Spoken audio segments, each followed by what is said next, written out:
So we just came off of a week-long break to kind of rejuvenate ourselves, but we haven't done a video about the parish we did before that break. So we're here to tell you guys about the parishes. Hi. Hello. Hi. Hi. Hello. It is us again. We just finished up our break, actually, but we're going to talk about our week before the break, which was in Bovina / Friona. So where were we at? Where were you guys? We were at St. Anne's in Canyon. Canyon. St. Anne's Canyon. And we were out at St. Francis Catholic the middle Church of nowhere. in St. Francis, Texas. It's like, it's a registered town, but it's seriously In the middle nothing of but nowhere. farms everywhere. It's really cool. It's out in the middle of nowhere. We had a good time kind of like learning about the farming community that was around there. It's like it's not a central community of like neighborhoods, but like, you know, how it normally is for a church, but like a bunch of different farms, and people come from like miles and miles and miles to come to this one church. So it's like they don't really see each other during the week, but they like come together. I just thought that was so cool. Super cool. Just had a regular community called Canyon, Texas. They gathered together. Yeah. What was some of y'all's like favorite parts of the week? My favorite part was definitely being out there and being out in the middle of nowhere, but like getting to know the community of St. Francis. It was really cool because like it's like all different from people from different towns. So like you had people from Panhandle, you had people from Claude, people from actual St. Francis, that community, and they all just came together. And the church itself was so like rural. Yeah. That's the word I'm looking for, rural. And it was just so cool to be in that situation. Okay, this isn't probably my favorite part of the week. One of the coolest parts of the week to me was we got there for Mass, you know, during like Sunday. We had one Mass, and it was on Sunday.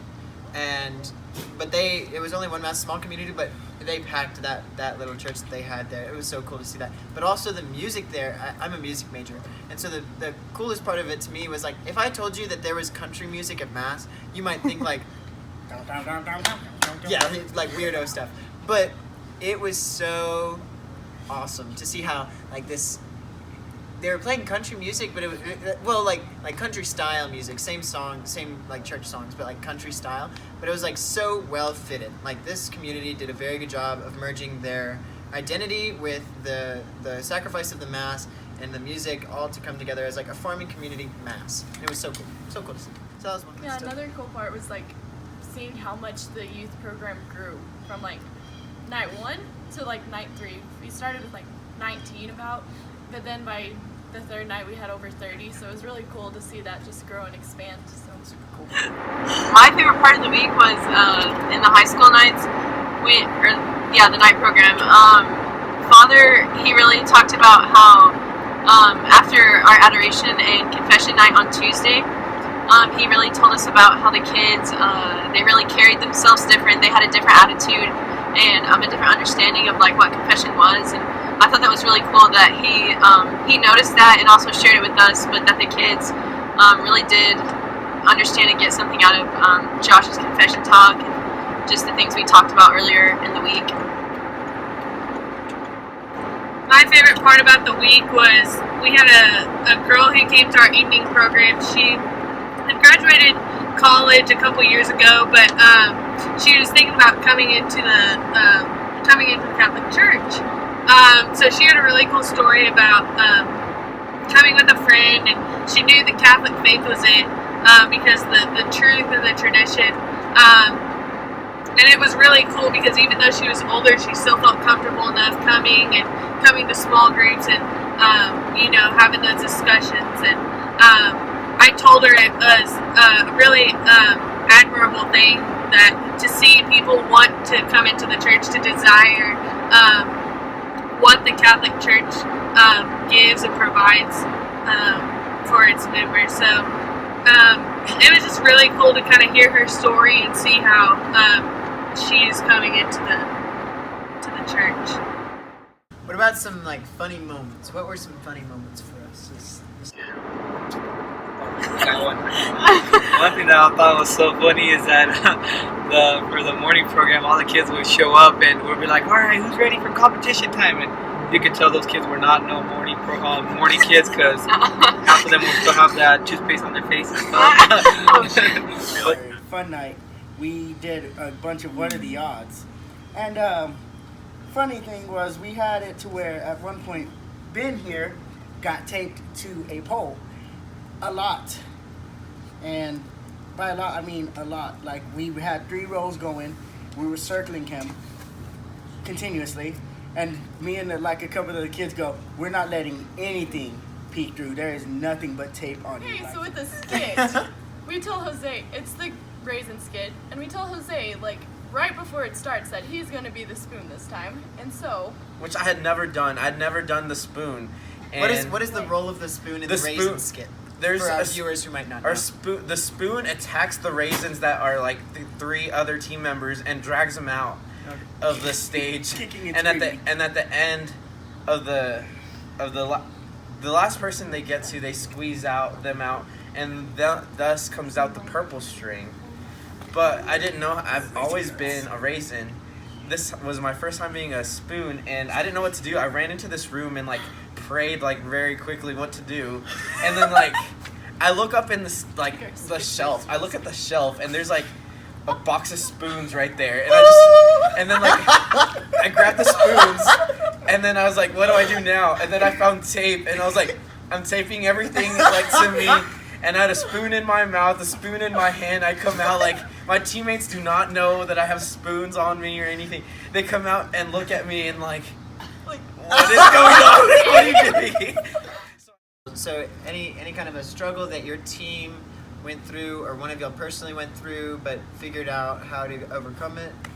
I thought a big struggle for me was, I thought that was going to be a struggle, not really was a big struggle. It was going back to my old parish and knowing I was more nervous about the night program of the day just because our personal testimony and our talks and stuff. I was feeling kind of worried because I was thinking that they were gonna judge me, and after a while, after my group started talking to me, and they're like, I just thought of it like Jesus God judges a lot of his life, saying, if they judge me, it's all right. I'm trying to bring the word of God to them and trying to put Jesus into their lives. I think just an overall struggle for the team. It was our last week, before break, so we'd already been at it. It was our 4th week doing it after 2 weeks of training. I think we were all a little bit tired. It was kind of hard to stay patient sometimes, be intentional with the kids throughout it all. But I think we all had each other to kind of relate to and lean on for support throughout it. So what were some ways that we saw Christ working through us this week? Yeah, so with our evening program, it was after we had to split for meditation. We had to split into 2 groups. And so after Jose and I were in a group together with a group of kids, and after ours, I was just feeling really frustrated. So in adoration, we went to adoration right after that. And so I was kind of frustrated, crying. But I was just praying. I was like, God, please just be planting seeds or something that we can't see, because I don't know what's happening. And so yeah, then afterwards we walk out and we're talking with Regina and Quaid, and they're just like, yes, our meditation went so well. People were crying. I know Regina even had an awesome experience with it. So it was just really cool to see, even though we couldn't see it, there was some people that were getting stuff out of it. So it was really cool to see. I think this is just kind of cool. I think we were all kind of expecting it to be kind of a small week. That's kind of what we had heard. It was going to be a small parish, all that. But just the number of kids that showed up, especially in the evening program, we had almost 40 junior high and high schoolers every night in the evening, and we had about 30 to 35 younger kids in the morning. So. For being as small as a parish community as it was awesome to see the number of kids that came out and really enjoyed it and had a good time. And hopefully had lots of fun and learned some things along the way. So the God moment, I think, of all God moments for our team this week was the kids in the night program.